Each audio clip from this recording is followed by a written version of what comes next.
Thanks for what you do with your podcast and all the rest. You're doing a great job. Hope everybody keeps tuning in.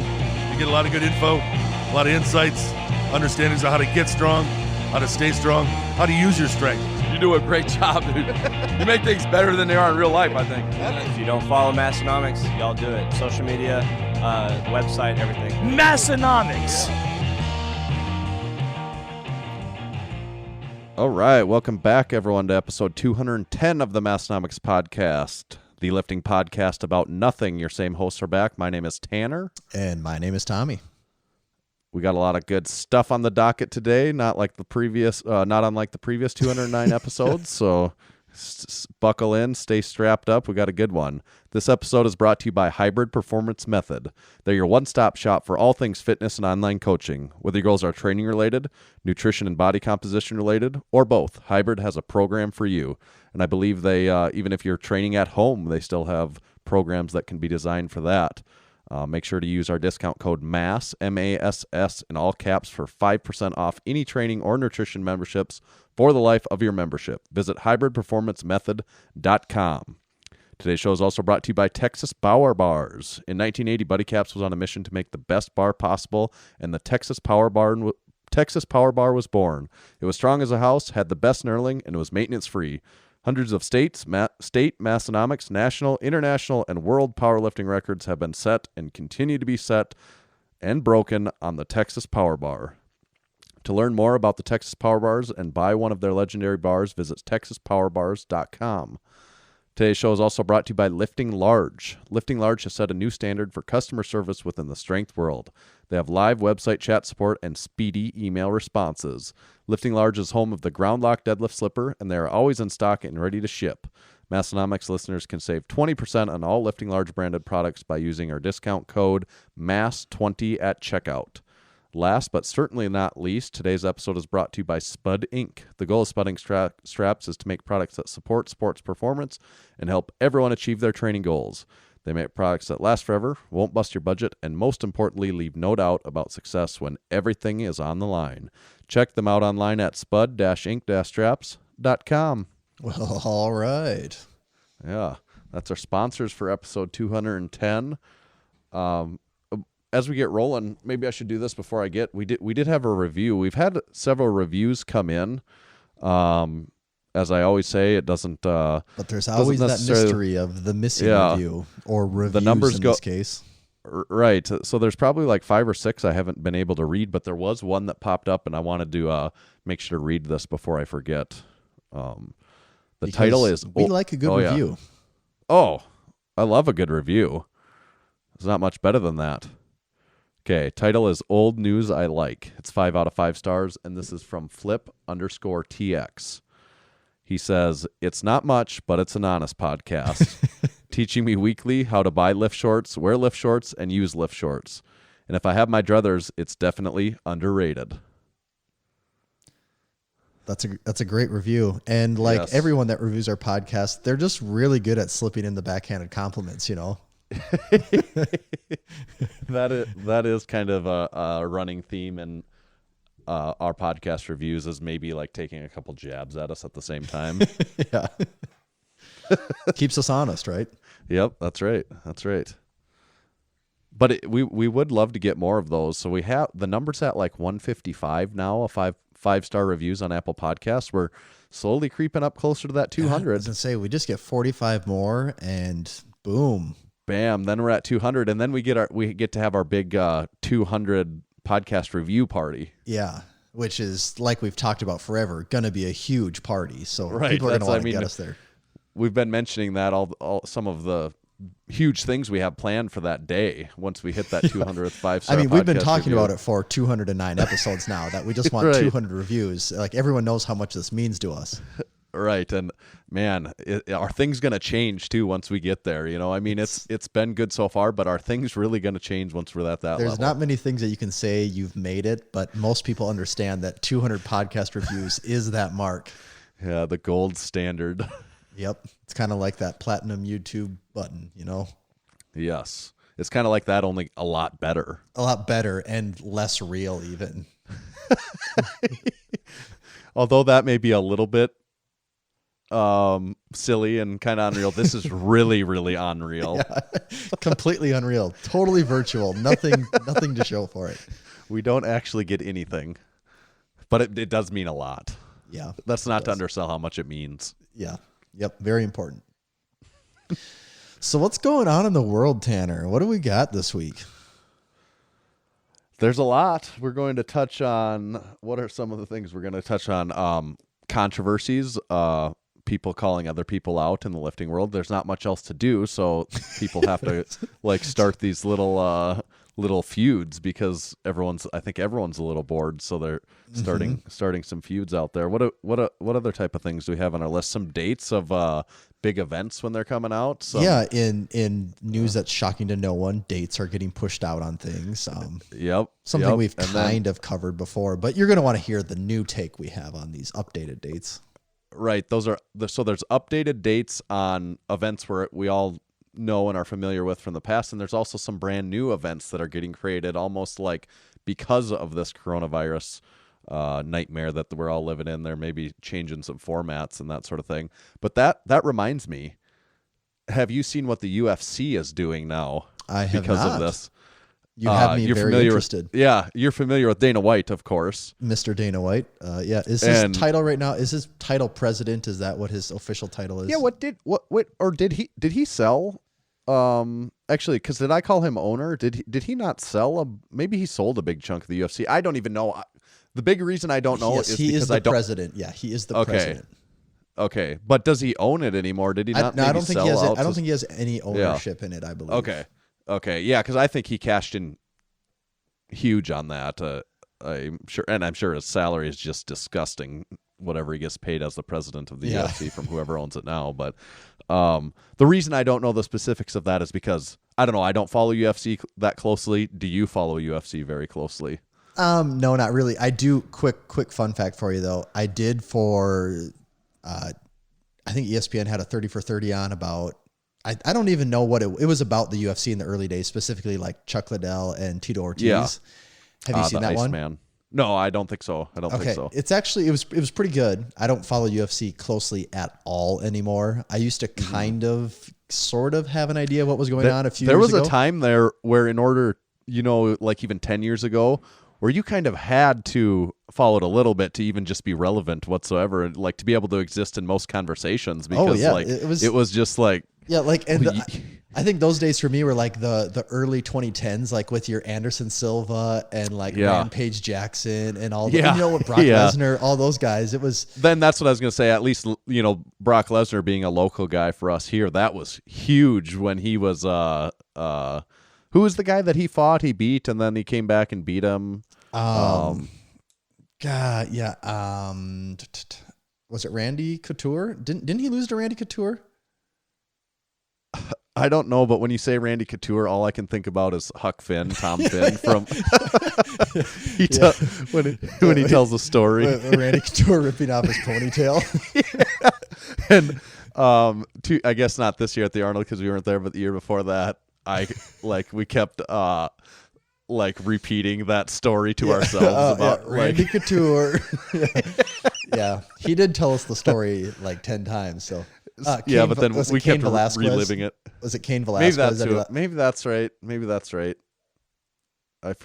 That's not ringing the exact bell to me, but this all goes to prove the fact of how little I actually know about the UFC. But it is. I'm not so stupid that I'm not aware that it is huge, especially a lot of people. I bet there's a lot of people that listen to our podcast that are pretty huge UFC fans, even wouldn't you think? The fun fact I did have for you though, Tanner, I have the computer up in front. Like now when we record remotely, I have a computer directly in front of me, so I can go into ADD mode super fast. I had to look up the exact number. So as far as return on investment goes, this is pretty insane. The UFC, it was launched in 93 and it was purchased in 2001 by these casino operators for $2 million. So in 2001, it was bought for $2 million. In what year is this here? Maybe I have seen this 30 for 30 in 2016, it was sold for $4 billion. So in the course of 15 years, its value went from $2 million to $4 billion. That's pretty insane. It says that is a 72% annual return every year. That's better than your consistent track record mutual funds over that same period of time. Better. It's better than the 8% you could hope to gain. I mean, it's beating inflation, that's for sure. Yeah. That's pretty nuts. That is. If only we could get on the ground floor or something like that. Oof. Maybe we're in the ground floor right now with Massenomics. Yeah, we just don't know it yet. Yeah, right. 15 years we'll know. That's 15 years, yeah. So what UFC is doing, I don't know if any of that popped up to you while you were doing your research or not, but Dana White has said that they are getting a island.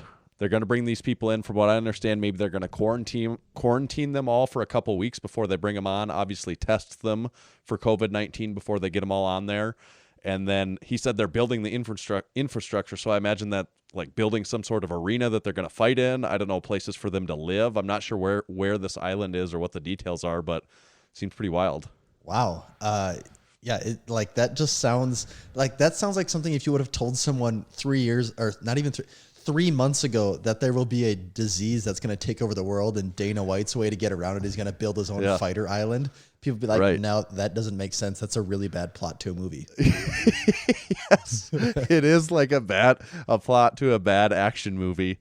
I want to know where this secret island is at. Yeah. I'm trying to get to the bottom of this. It's probably right been now. named, but I just don't know this. I just saw it says undisclosed generals. island according to this report. Okay. Wow. He says he's close to getting a deal done. That is really I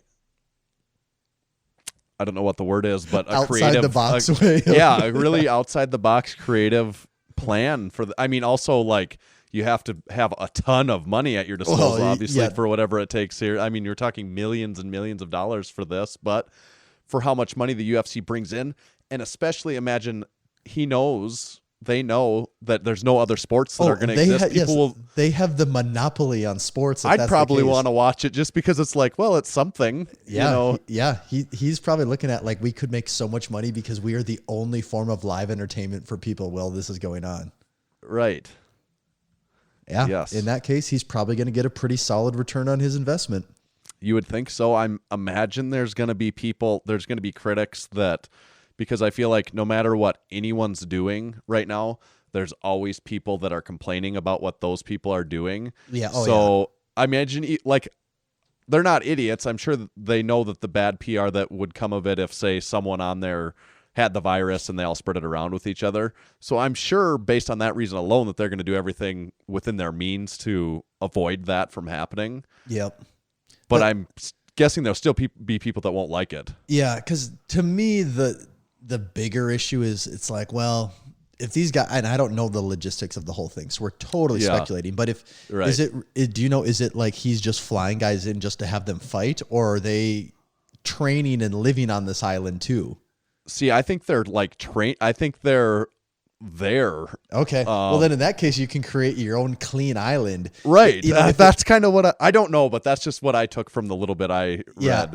You could make the argument that like, well, if you're just doing this just to have an island, well, then you're still making these people like have sparring partners and who knows what they're doing. And then you're just encouraging this risk then because these people have to get together to have a proper training camp.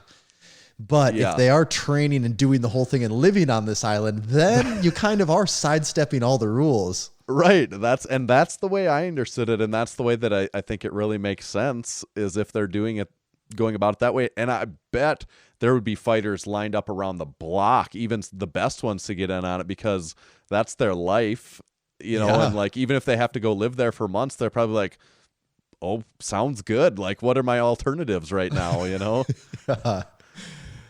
Wow, I'm just really kind of shocked by this. This is some really something out of left field. I was not expecting anything like that. Yeah. And maybe I'm way off on the details, but that's at least the general idea behind it.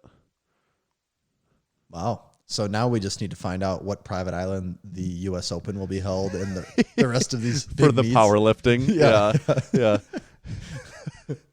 The only problem is instead of like tens of $1 million at their disposal, everyone basically has no money. Yeah. It's like, can we set this all up for about $10,000? Yeah, and also like someone needs to comp these travel fees. Like that part's not going to work out either. Well, and I wonder for even in that scenario, people would have to fly commercial and stuff to get there, but I wonder if on this UFC deal, if they're actually if they'll fly these people all private. You would assume. I can't imagine if you're buying an island, if that's what he's really doing, that there's commercial flights set up to the island. Yeah. Oh, yeah. Of course. Right. Yeah. Yeah. Maybe he's building an airport. Maybe he's building his own country. Yeah. They figure, okay, we can buy an island for $2 million. If we can do the same thing, the island will be worth $4 billion in 15 years. Right. It's guaranteed math at this point. Yeah, they're just keep repeating the process on that. They're like, soon we'll just have all the money figured out. They know a secret. Wow. Well, that is impressive. Right. And I'm very curious to see how that will turn out. Yes. Speaking of things that are moving in schedules, the one that I just saw last night is the World's Strongest Man schedule. And we had said for a few weeks now that we didn't know when it was going to be. Like, we hadn't really seen anything for it. They actually put out a press release saying that they have now moved the date for World's Strongest Man to be November 11th through the 15th of this year, 2020. And it will take place in Bradenton, Florida again, that's where it was last year, correct? Yep. So, typically it said initially they were planned to have it May 20th through the 24th. We still hadn't even heard that, but I guess that was the day they had picked out. Their press conference or their news release just basically says, due to the concerns with COVID-19 and restrictions and advice from local, state, and federal authorities, they've decided to move it out, for the concern of competitors, fans, partners, volunteers, and staff. Outside of that, basically no information. And it will be interesting now. Like, you would assume with this now being with a November World's Strongest Man, does that mean that World's Strongest Man is now an event that will happen in the fall of every year? Right. Because I have a hard time believing if they're going to do it in November, they're going to ramp it up again in May, right? Yeah, right. And it could be one of those things where, well, maybe the next year, at the least they'd have to cut the difference. Or maybe the next year instead of November, okay, now it's in August, and then the next year we push it back a few months. But then you run into, so if you're in that July, August timeframe, even June, your venues that they typically have these World's Strongest Man, like Florida in July. Right.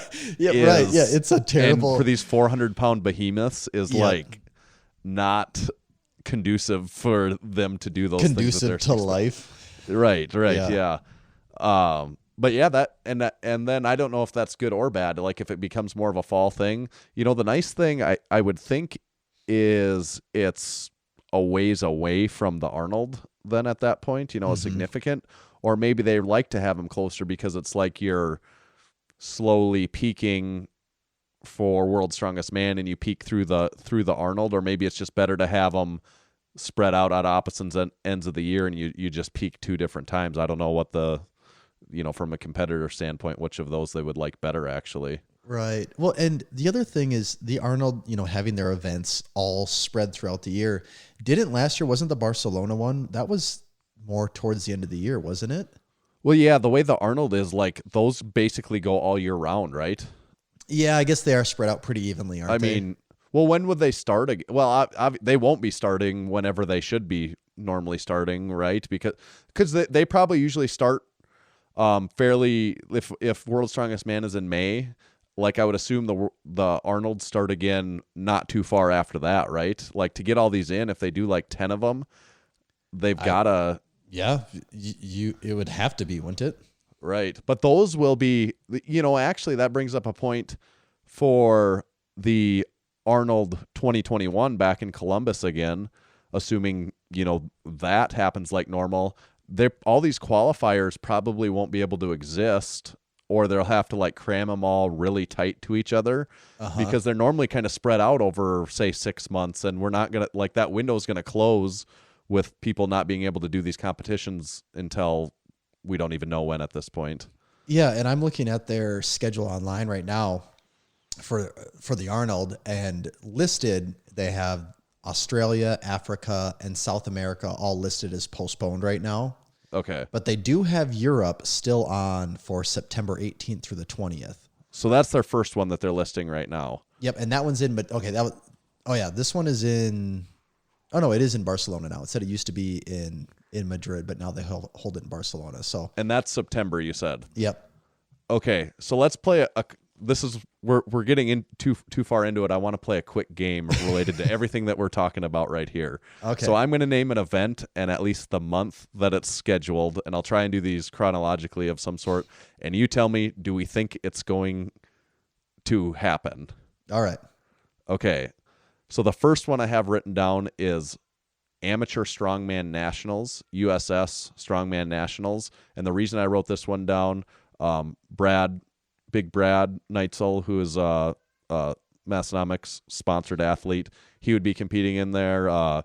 Jake Heinrich would be competing in there. He's been a member of Massenomics Gym, and some other people that we know locally would be competing in that. And it's in Minneapolis this year. Oh, really? It's get slated to be in Minneapolis. Oh, I didn't know that.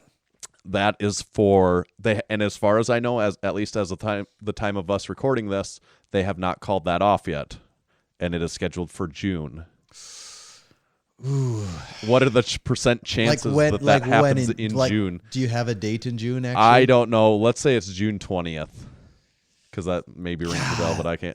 I was going to say, if it's beginning of June, I think I'm going to say no, it's not happening. Almost for certain. Yeah, end of June, to me, that really starts to be the borderline.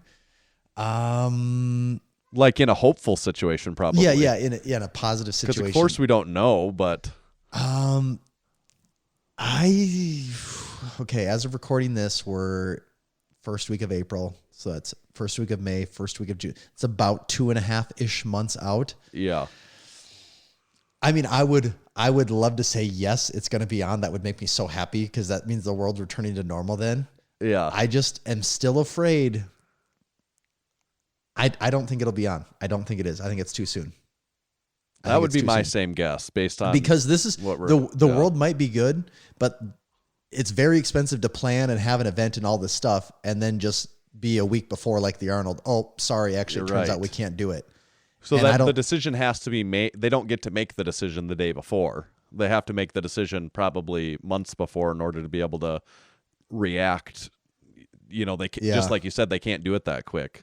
Yeah, and if they have to make the decision in May is probably not going to look like roses no matter what, even if it's headed the right direction.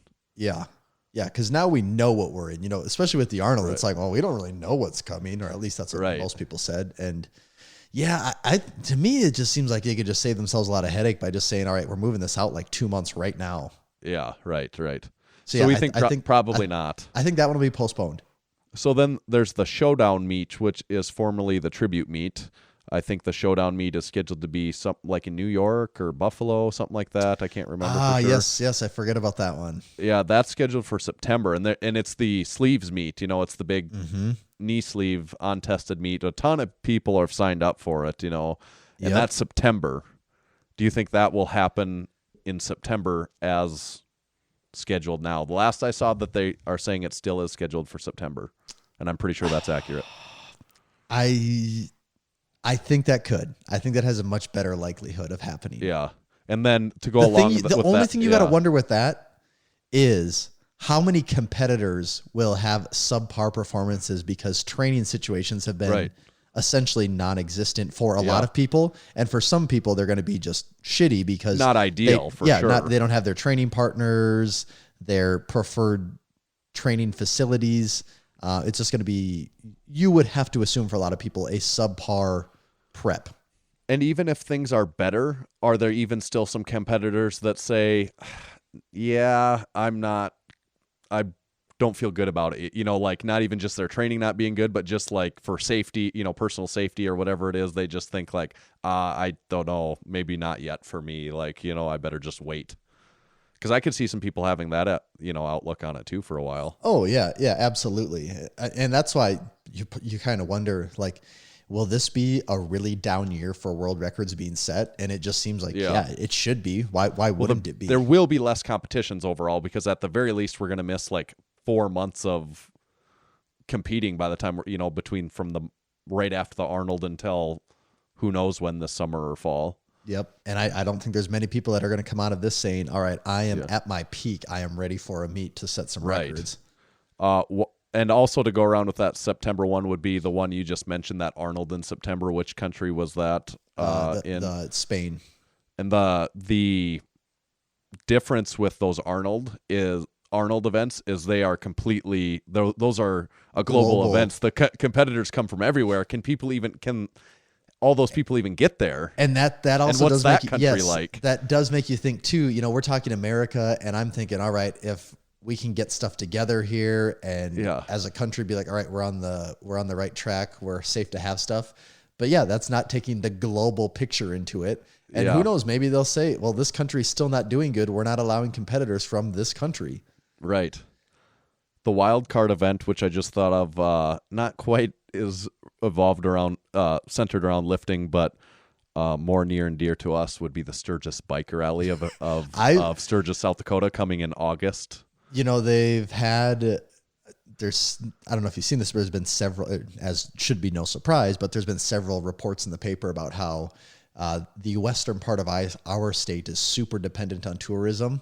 That Mount Rushmore area specifically, and talking about how like sales are down like 70% year over year, to the point where these places are like, we're not going to make it. Yeah. And then, if the bike rally didn't happen, you just got to assume tons of places over there are just going to be like, yep, that's it, we're done. Oh my God, it would fold so many. I mean, I've gone to the Sturgis Bike Rally, and this is for people that don't understand the size of that. There are actual businesses that are open for 1 month of the year, and I'm assuming many multi-million-dollar businesses, and they operate. They have these full, enormous bar restaurant buildings, huge and bars, they are open for 1 month of the year. They are.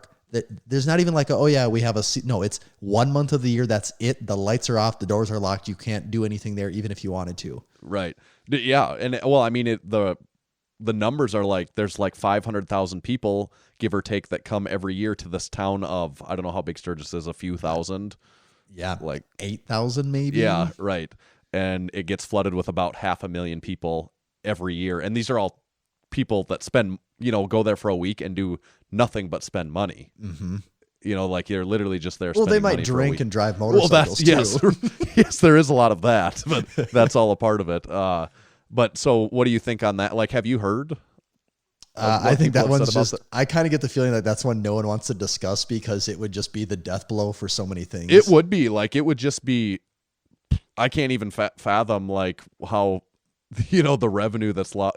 We talked about the numbers of how much was lost, in Columbus about the Arnold, but Columbus is actually at least a relatively big, a city with a diverse income stream. Right. This is it for like that. Yeah. Pocket of our state. The eggs really are in one basket here. Yeah. But it's also a cesspool. I mean, it's like, yes, absolutely. You're completely crowded in there with all those people. And yeah. God, that one's, it's so hard to say, because that's one where if things are starting to look better, people are just going to be like, we have to get out and do something.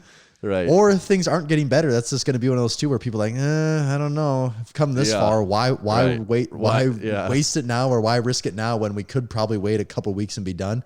Right. I think it'll still happen. I wouldn't be surprised if it's a fraction. Cut in a half or cut in a third, or something. Yeah. But I would love to see it like be the biggest one, because I think it's the 80th this year. I would love for it to be super successful and awesome, because the world has moved on at that point. Yeah, and every 10-year anniversary one, or like the 75th, they're always bigger. The people that come in, it's way more people that come in whenever it's an anniversary year like that. Yeah. Okay, so then I guess the last one, you can clump them together. We're tailing past September and stuff. The U.S. Open, or the Kern, is out into November, so we get to like November and later. What do you think the chances of that get pretty good? I think, right? I think end of the year? God, I hope so. Yeah. The world's going to be really depressing if events still can't be held in November. Right. Oh yeah, I really hope those are happening. And that's an already postponed date. The Kern was normally maybe like going to be in May or not that far away from where we're at now. Within the next month, typically. Yeah, so that's out to November, and hopefully that happens. Yeah, it'll be interesting to see in a few months how this last 10 minutes of sound holds up. I hope things, if we're wrong, it's because things just got radically better, not because things have taken a turn for the worse. Right. So we're just going to stay positive on that one. Yes. And now we're going to read some ads. All right. This episode of the Massenomics podcast is brought to you by Hybrid Performance Method. If you've been training without a coach and have been looking for a competitive edge, remember to check out hybridperformancemethod.com. Hybrid has 15 different strength and fitness programs covering everything from powerlifting and strongman to gymnastics and general fitness, all included in one training membership. That's not all. Hybrid also offers one-on-one personalized nutrition coaching that uses lifestyle habits and a flexible approach to shape your nutrition plan around your current lifestyle instead of turning your lifestyle upside down in order to support unsustainable habits that only work in the short run the way most programs do. If you're ready to take your training, nutrition, or both to the next level, use code MASS in all caps for 5% off membership to all programs for the life of your membership. Today's show is also brought to you by Lifting Large. Lifting Large sets the new standard for customer service within the strength world. Get email responses in hours, not days. They now have live website chat support available during the weekdays, so you can get advice from a real powerlifter with actual platform experience. The Lifting Large team wants to help you achieve new PRs in the gym and on the competition stage. When you're ready to try single ply and make your way to the dark side, give them a call.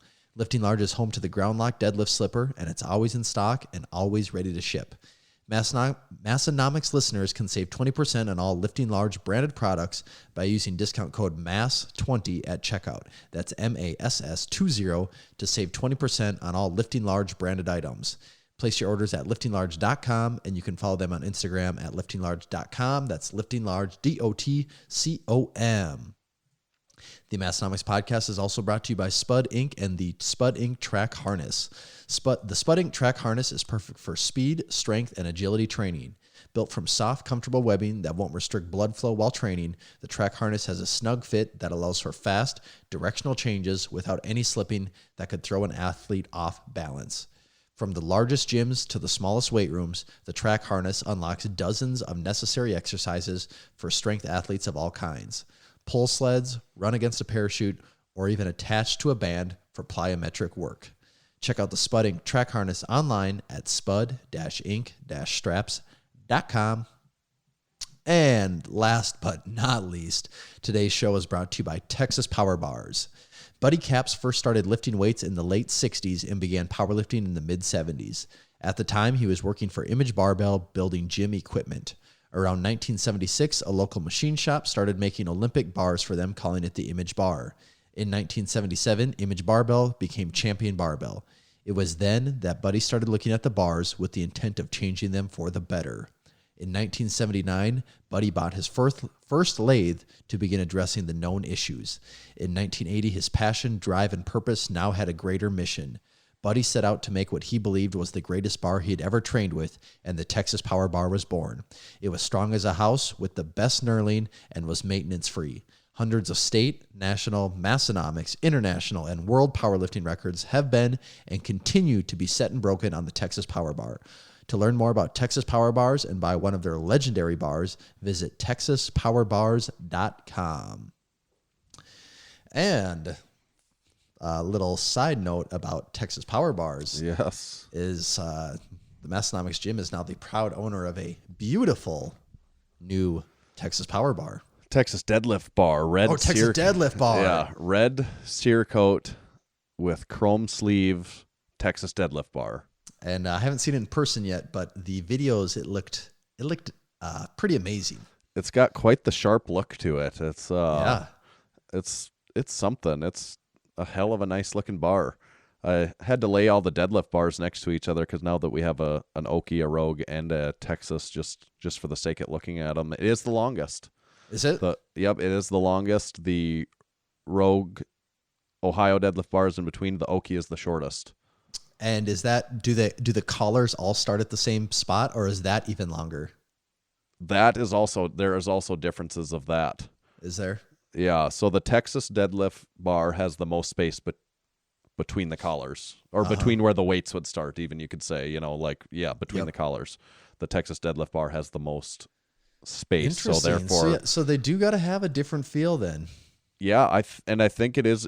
I've never used it. I have used a Texas deadlift bar, but we've never had one, so I've never used it consistently. But people do say it has more whip, and that would stand to reason why. I mean, that's what they are all the same diameter, and I imagine similar tensile strength, but that extra length would mean more whip. Wow! So we have the trifecta of Texas power bars, or Texas bars now, don't we? Yes, we've got a couple power bars, we've got a squat bar, and now we have the Texas deadlift bar. We have the full gamut. That's pretty cool. Although they do make an All-American bar. I saw that. Has the Olympic rings on it. We don't have one of those. And is it a bodybuilding bar too? Is that? Yeah, that's their newest one. They're partnered with Branchmore, and we don't have one of those. Don't know that we have an extreme use for those, but the All-American bar, I think I would still like to get one of those someday too. Yeah, and they all come with high recommendations from us.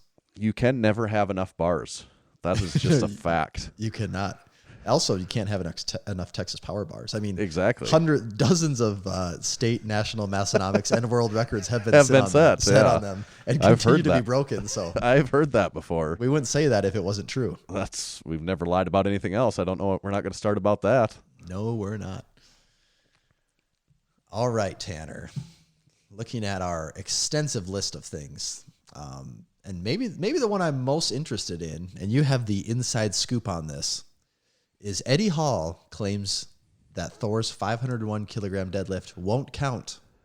Why is that? That is right. Eddie has a video out on his YouTube channel. I think it was a Q&A session. I didn't watch the full video, full disclosure.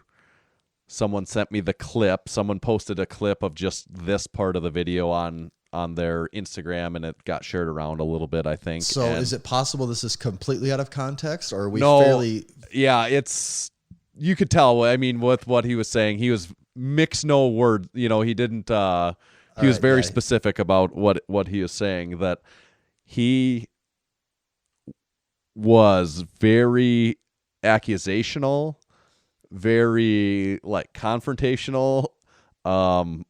He was raising a little bit of a stink about it because he's saying, that this event that Thor's doing, it's, I don't know if you consider it sanctioned or what you want to say about that, but they've been up front that they're going to use kilo plates, calibrated plates.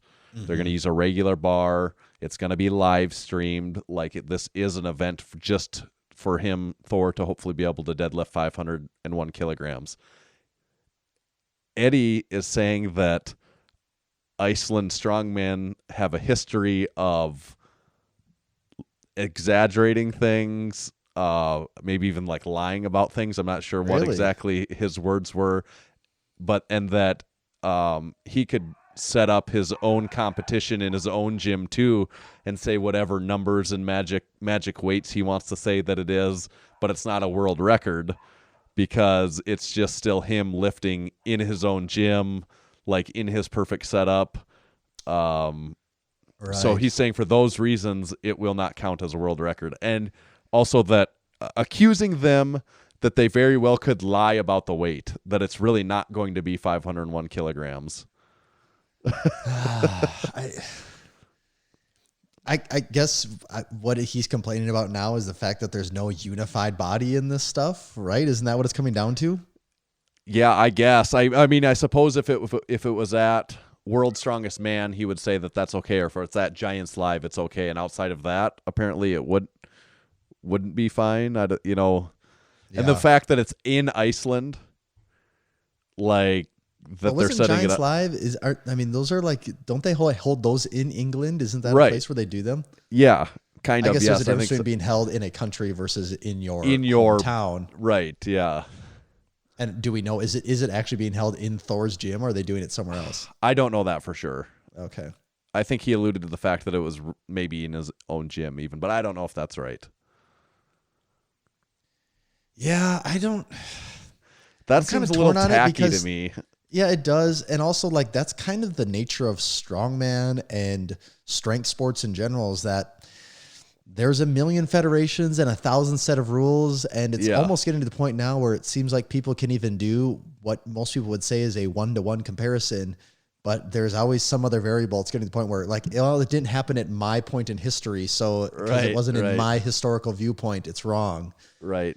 And I don't think there's an answer for that other than kind of like, I'm a bit Eddie Hall fan. It kind of just sounds like you're being the old grumpy guy now, right? Yeah.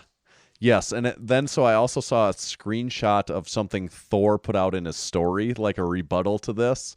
So there is back and forth. This isn't just one-sided. They are like calling each other out back and forth. And Thor pointed out that Eddie blocked him on Instagram. Oh, really? And that what else did he say? Oh, and then he said, if we're gonna bring up things that aren't fair play, let's go back to 2017 World's Strongest Man, the year Eddie won. Because wasn't there some iffy calls there? Right, and he said how Colin Bryce, the guy that Colin Bryce, The he's announcer? how him and Eddie are thick as thieves, and how they were catering everything over that World's Strongest Man event for Eddie to be able to win. And then also saying that's why Eddie retired after that, because he knew once that was over, he was never going to be able to beat him again. Right. And Yeah, that's pretty much exactly what he said. Yeah, and I think that's fair. If Eddie Hall wants to complain about that deadlift stuff, Thor is totally right to make those same complaints. Like, all right, if we're going to complain about things not being the right conditions, Right. then I can make those same arguments. Yeah. Wow. And it is just funny to see those two going at it to some degree, because as far as strongman or strength sports is considered, they might be the two of the most famous people. Like And strongman strongest for people of sure. all time. Yeah, and two of the strongest ever, like, and also the most famous in that sport, and if not like all of strength sports, Yeah. Yeah, it'll be interesting to see. And, if he doesn't break the record, I guess it doesn't even matter. But Right. if he does, then I guess Eddie Hall is putting an asterisk on it, Yeah, and I think that's a little lame. I do too. I don't like that, really. That's poor sportsmanship to a certain degree, I think. Yeah. It is. And at this point, well, I mean, if Thor wanted to really just make him quiet, I guess he could just like break it by like 10 kilos or something, Right. and be like, But- I didn't even chip it. But Eddie if he's already prepping for that by saying he doesn't believe yeah, what they're saying is true, what then is it's 10 like, kilos well, or 20 kilos? right, What does any of those right. even make a difference? If you think that the conditions aren't fair to your liking, then you're Right. never going to agree with it. Right. Yeah. That'll be interesting. Yeah, and so that event is being held by World's Ultimate Strongman, correct? Yeah, the promotion that puts on that Dubai Strongman event. And they have a few more, because of this coronavirus thing, they have a few more like kind of special events like this planned now, don't they? Yeah, they this was the first one they announced, Thor's 501 deadlift, and then now they also announced they're going to add on, I think later in May, there'll be one of the Stoltman brothers is going for the log lift world record, so to beat Big Z's record. And then like the next weekend, these are both taking place in UK, England, or whatever. The other Stoltman brother would be going to re-break his Atlas Stone record, which he set at the Arnold of 600 pounds. So, And as a fan of people lifting heavy stuff, this is cool. It's like, all right, Yeah. let's get some people breaking world records here. And if this is what this is kind of along the lines of the Dana White thing a little Right, bit, where yeah. you're doing these like small one-off individual events where- without an audience, and they're all going to have free live streams, I think, too, is what they've said. So they should be able to be that's cool. watched. Yeah. And those are two records that I want to see. Like, I want to see if the all-time log record can be broken, and Yep. the stone one too. Like, how far can Right. Tom Stoltman push that stone? Right, exactly. So I don't know if they've said what he's going to try. I'm sure on the log they're going to chip it, because like You would think. no one's capable of breaking that by very much, I don't think, but on the stone based on the way that does Tom he have- Stoltman, Can he do 650? Right. I don't know. Like, Right. and is there rules that after a certain point, like, does the stone not get any bigger in diameter now? Like, is it just, right. They do that by filling the core on those big ones, because otherwise those stones would be unmanageable if they weren't doing that. In order to get a 600 stone, it'd be like a 30-inch Atlas stone. With it just wouldn't. So I don't know what the diameter is, if it's like 22, 23-inch stones, something like that they're filling. But I also don't think there's a specific rule of that. If he's more comfortable with, say, a 22 or a 21 or a 23 or whatever, I'm sure that they're just going to make it to that. And I don't think there's a specific diameter. I guess my whole point, though, is he's not breaking the record. Assuming he breaks it and crushes it, he's not breaking it because he has an 18-inch stone all of a sudden, like a significantly smaller one. No. And even I don't think it's advantageous at a certain point for it to get too small anyways with them, the way that, like, someone with, like, his enormous wingspan and stuff, like, he's probably built for doing a pretty big stone anyways, so... Okay, so it was 600 that he did at the Arnold, though. Yeah, I think it was exactly 600. Is 650 possible? It sure seems like it. That's kind of what I thought too. And I don't think he's going to go out and do a 601-pound Atlas stone. That would be really lame if that's what he did. And I wonder if they'll make a few Atlas stones and be like, well, here's the 620, here's the 620, here's the 650, You have to assume that a max out Atlas stone, as heavy as it is always less taxing than a 500-kilogram deadlift attempt, right? Yeah, I think so. Yeah, after that deadlift, they're not going to be like, all right, now are you going to try 505? We can put 5 more kilos on. Yeah. Who knows though? Maybe if Thor really, maybe he ends up getting so strong he's really confident about the 501. And I don't think so though. That would be it does seem crazy. To not only break 501 but be the first person to do it twice in a day. Right? Yeah, that's not realistic. I don't think. I am curious. I think that Atlas Stone one could get pushed quite a ways still. Yeah. And I hope that's what happens. I hope that'd be awesome to see. Like, all right, because wasn't the record like 540 or 560 or something like that? Yeah, we watched Shaw break it a couple of years in a row at the Arnold there, and it was and he was breaking it by like 5-ish pounds every year, which was kind of lame. So to see that record just get 100 pounds added onto it over the course of like a year, that'd be pretty cool to see. Right. Yes, I agree. And if Z's could ever be broken, that would be cool to see. I'm least confident out of the 3. That would be the one I'm least confident that we're going to see get broken. I would say for sure. Or the log. The log. I mean, it's just like people are in that neighborhood, and like a lot of people have talked about breaking it and stuff. And it's like there must be really something about that threshold that it's just like, it's just. So I'm least confident about that one. Yeah. I could go with that. I am the most confident in the stone one. Yeah, I think that's just almost a certainty that he'll break it. It's just by how much. Yeah. Oh, so that is so it gives strength athletes something to look forward to watching here coming up in May. Yeah. All of those should be in May. Yeah, there's a little bit of light in the tunnel. I guess. You have 3 one-off events sitting there waiting. And that is a creative take on it. Much like you said, like with Dana White, it's a way to have something. Mm-hmm. And maybe to capitalize, maybe for this company, it could in some way be big for them. Yeah, they could. I'm not really sure. I'm not really sure how, but maybe. I mean, at least name. I mean, it could be the start of something for him, though. Right. Yeah, for sure. So, wow, we actually did talk about some strength stuff again this week, Tanner. We're finding things. Keep thinking we're going to run out, but somehow there's always a couple. We're digging deep each week to come up with something else that we can talk about related to lifting. Yep. We've got to keep it as not phoning this in. No, well, I mean, we are phoning. We are literally phoning it in, but we have to keep it the lifting podcast about nothing, not just the podcast about nothing. Yeah, we got to give the people what they want. Right. Speaking of what the people want, I think you know what I'm thinking. Underrated or overrated. It's always what the people want. Am I right? That is exactly right. Okay. So we've got 4 new topics for this week's overrated, underrated segment. 4 topics just like every week. And we're going to start with number 1 just like we do every week. So topic number 1 of overrated, underrated for episode 210 of the Massenomics podcast is Duck Hunt. The game Duck Hunt. Like Nintendo Duck NES. Hunt for the NES. The flip side of the Mario 1. Oh, yeah. Wow. With the orange and gray gun. Duck Hunt? It's been years. It's been a long time. As a kid, I thought it was maybe the greatest thing ever made as a kid. But did you just put the gun right up to the touching I the definitely screen? had times like that. Yeah. And there was times where you're like getting serious about it, where you back up about as far as you can.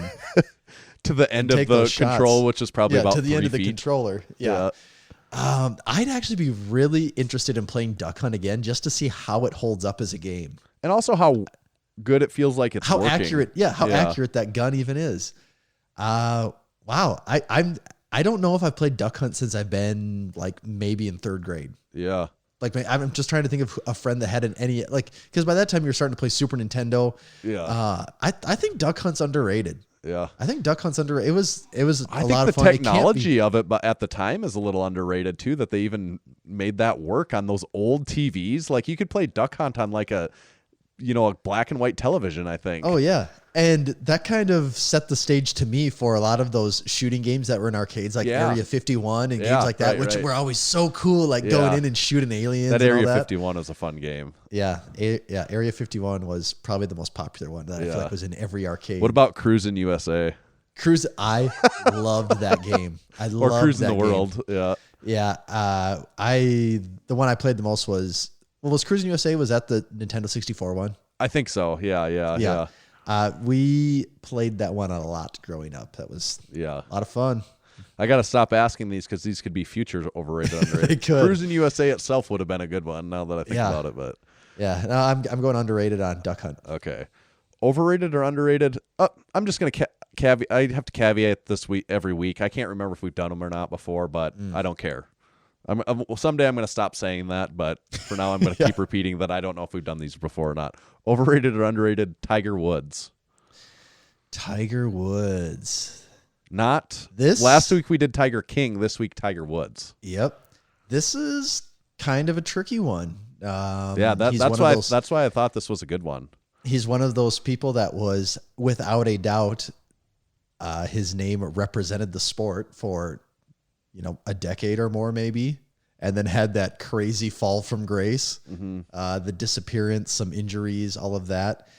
And then he had his first major win in like 10 years. Was that last year? Was something like that. And, he competes now with not like he used to. Yeah. He won a major. He won the Masters here. Was that what it was? I can't even. I think he won the Masters in 2019. Right. We'll get the old Google box on it right here. That's what my guess is. Okay. 2019. Yes, he did. 2019. This is one of those tricky ones because you're talking about someone that is almost the pinnacle of the sport, but at the same time, he is on the downward decline. Like, and also he had that black eye of the whatever with the whole his wife. Cheating scandal with his wife Right. I still think you maybe have to say underrated because he is one of those people that his name practically defined the sport for how many years? Yeah. And how many people got into golf just because of him, Right. And I think for that you have to say that he's still underrated. Right. For all that he did. He is the original Tiger King. He is. That's right. Okay. Overrated or underrated? I don't know if you'll know what this is, but if you don't, you'll know. It's not hard to explain. Overrated or underrated? The Robinhood investing app. Robinhood. So is this the app where they want you you can invest a few cents of like every? You can invest You can invest in partial shares. You don't have to buy full shares. You can purchase portions of a share. I don't know how low they will let you go. I don't have it, so I don't know all the details, but it's become very popular is why it's a topic on overrated, underrated. This is getting into, I did a little research just so I know what it really is, okay. But and I've ran, I think they have ads on TV that I've seen. So their whole thing here, and it says they don't have broker fees, so you can do these trades, at basically no cost. Right. And like, I think, things like that are good. It gives people the power to do stuff. Yeah, that's one of the big pros. It's very low cost. Yeah, and it removes that middleman, and it makes, you could, argue it makes it more accessible, and it makes trading and things like that open to your average guy. Right, and those are the pros. And people with a lot less money then. Yeah, because You don't need $5,000 to get started, Right, and things like that. The only reason I think these things are overrated, like right away, is that it also makes people think like, all right, I think I can make a lot of money here. And you like realize like, okay, this kind of goes back to the whole thing of like, well, isn't the stock market sort of just gambling for white collar people? And this just seems like, yeah, that kind of is. And that could totally be a slippery slope. And I'm not for one saying like, all right, we need the government to get in here and say, oh, people, you're not able to handle that on your own. We need to handle that for you. Right. But the FTC. Yeah, I'm going to give it an underrated thing just because it gives the power to the people in this case. Yeah. I mean, you're not going to find me on the Robinhood app investing time and money into it later today or anything like that. Right. What am I going to say? I'll never look into it. No, I'm not going to say that, but I'll give it an underrated. Yeah. So the reason it come about is I think that's all fair. And you touched on pretty much what the pros of it are. I think it's a way for people to get started. It's cheap and it's great for beginners or people looking to get started. And also you hit exactly on the cons of what you said. It's like, giving people this sense that they're gonna be the Wolf of Wall Street, and just doing silly things with their money potentially. But at the heart of it, investing money is a good idea, but it depends on your strategy and how you go about that and everything. So it is tough. Whether that it's a tough. Well, and call. it's also lots of things are a good idea if you know what you're doing. Right. And then you take something like the stock market where even the best people typically don't even really know what they're doing. Very true. That's where it gets, you can look at, and I'm not well versed in this at all, Tanner. You're much more of a numbers and money guy. Like you actually have a job that involves handling money. Right. But like, you look at the numbers for like all of these managed funds, and a lot of times these managed funds that cost tons of money don't do any better than just funds that are part of just regular mutual funds, right? Or just the market itself. Right. Yeah. So a lot don't outperform the market in specific periods of time. And this is kind of off topic, but this is something that I didn't know existed and blew my mind. I watched a video on this. Are you familiar with the Harvard endowment? No. Okay. So like any school, they have their fund of money that, like any place you go to school, and then the second you graduate, not only do you owe them $60,000, but they're also asking for donations right away. Which is insanity, yes. Yeah, it is insanity. So the Harvard Endowment Fund is up to, do you have any guesses? $400 million. You're way off. $40.9 billion. Wow. Is and then they're not unique in that either. Like Yale, it says it's 30 billion. Stanford is 27 billion. Princeton is 25 billion. And like the people they talk about in this one little video I watched, that these people are, they have a whole like business basically that's built into managing this fund and what they're going to invest it in and the return they're getting, and how these people's, the essentially the fund manager, his job is measured against how they're doing compared to the other funds, and specifically like Ivy Leaguers. So are you saying this is a documentary? No, I just watched a YouTube video. Oh, just a YouTube video on it. Okay. Yeah, because I can't remember. I saw someone. I don't know if I saw it on TV. Someone mentioned something about it, and I was like, wait. That sounds like I couldn't have heard that right. And then I pulled up a YouTube video and I was just talking about the logistics of how much money is sitting there. And crazy. There's just way too much stuff, but it's a crazy thing that almost doesn't make sense that they have that much money sitting there. It is crazy. So I don't even remember what the original question was. Oh, Robinhood. I'll still go underrated. Yeah. Okay. So last one here. Probably a little more straightforward. Underrated or overrated Girl Scout cookies?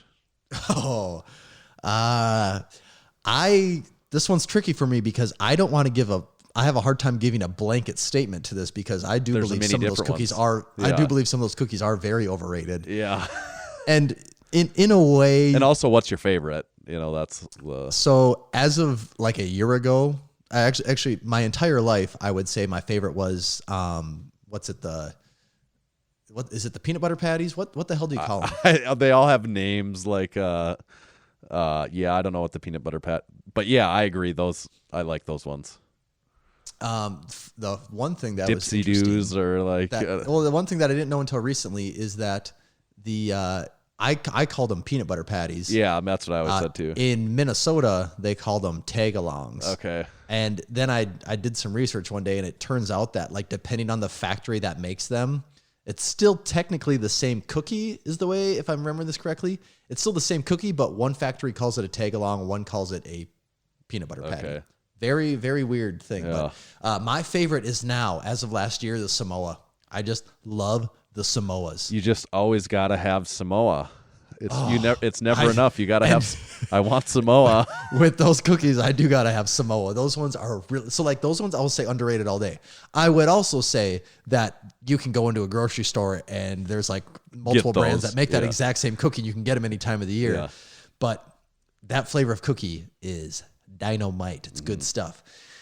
But Girl Scout cookies in general, I do think Girl Scout cookies are something that do get a little overhyped. Like people like to freak out about them, and I get it. Yeah, you're giving to a cause, but they probably are a little overrated. Yeah. I do love the Office episode when Daryl and Toby have to battle over who's going to get Kevin to buy Girl Scout cookies from their daughter, and he makes them do a bunch of favors and perform and like sing because Kevin buys so many Girl Scout cookies. Just an aside. There's always an Office episode for something, right? That's right. Simpsons did it. Simpsons did it. So you said, what did you say on Girl Scout cookies then? What's the final I said, I think they're a little overrated. Okay. All right. That wraps up overrated, underrated. It's also bringing us into a close on episode 210, believe it or not. It seems like we just started this journey today and now we're coming to the end of it. Sad but true. It is sad but true. A lot of ups and downs, drama, stories. A lot. It was good. It was a journey. It was. And make sure to check out our store. We'd love to have you on our store. You can buy in our flags and banners. Those are still the big hot ticket items. We got a lot of reorders coming on that stuff. So hopefully, according to our order analytics, home gyms are still popping up and getting decked out every day. And if we are out of stock on something, there's an option on our site to sign up for restock notifications. So when we get those back in, you'll get an email that those are back in. So you can hopefully be one of the people to buy it. Because at this point, I don't know if all of our order volume or reorder volume is going to be enough to satisfy the demand at this point, which is actually kind of true. And we're working hard to get all that stuff back in stock. It just happens to be that some of our suppliers are in states where there's like no work orders or whatever that technical term is. We're trying to put our suppliers' feet to the fire to get us that stuff as soon as we can, which is we're being respectful, but also trying to get some of that stuff back because we'd love to have it so we could be selling it to those of you that want to be buying it right now. Yep. And we want to see it. We want to see you guys with this stuff. Yeah, and like a year from now, there's going to be a lot more Massenomics flags and banners hanging around gyms all over the country that should be popping up more often. So that'll be cool to see. We also have our podcast supporting membership option on our website you can check out where you can become a monthly supporting member of the show. There's a couple different tiers of membership support levels that you'll want to check out depending on what's most appealing to you, I guess, or what you think is fit. So I laugh just thank because you to the people that have signed up already. Yeah, we have seen a lot. Means a lot to us. Yeah, and it has been really cool. And we've actually done some things to thank those people. Yes, some special things and that is for one them, thing. It says we know that the people that are supporting us aren't doing it just for the surprises, but we do. Yeah. We'll send you guys some little surprises, and the people that have signed up already, they've gotten. They've gotten a little surprise from us, so that's something to keep in mind to make the deal a little sweeter, you could say. Yep, that's right. So that's our stuff. Also, what else we got? Like us, subscribe to our YouTube channel. Like us on Facebook. We put stuff out there from time to time. Tommy, where's your Instagram handle? You can find me at Tomahawk_D. You can follow me at Tanner_Baird. But before I get too far ahead of myself, let's hear from today's sponsors one more time. Good call. This episode is brought to you by Hybrid Performance Method. That's Steffi Cohen and Hayden Bowe own that company, and I don't know, they're both really strong and really ripped. So I would suggest hiring them for nutrition and training coaching. which you They can do do know what both they're of. talking about. I think it's safe to say they definitely know what they're talking about. And when you do that, you can use our discount code, which is MASS in all caps, and that will save you 5% off any of their training and nutrition memberships for the life of the membership. It's at hybridperformancemethod.com. Then today's show is also brought to you by Texas Power Bars, which is none other than Buddy Caps is the man that started that. Buddy obviously knew what he was doing. He produced some bars that have broken hundreds of Massenomics, state Massenomics, national Massenomics, international, and Massenomics world powerlifting records. Long list of records that have been broken on the Texas Power Bar. And to learn more about those bars, check them out at texaspowerbars.com. You could get a cool red deadlift bar like we've got. You should get one. Yes.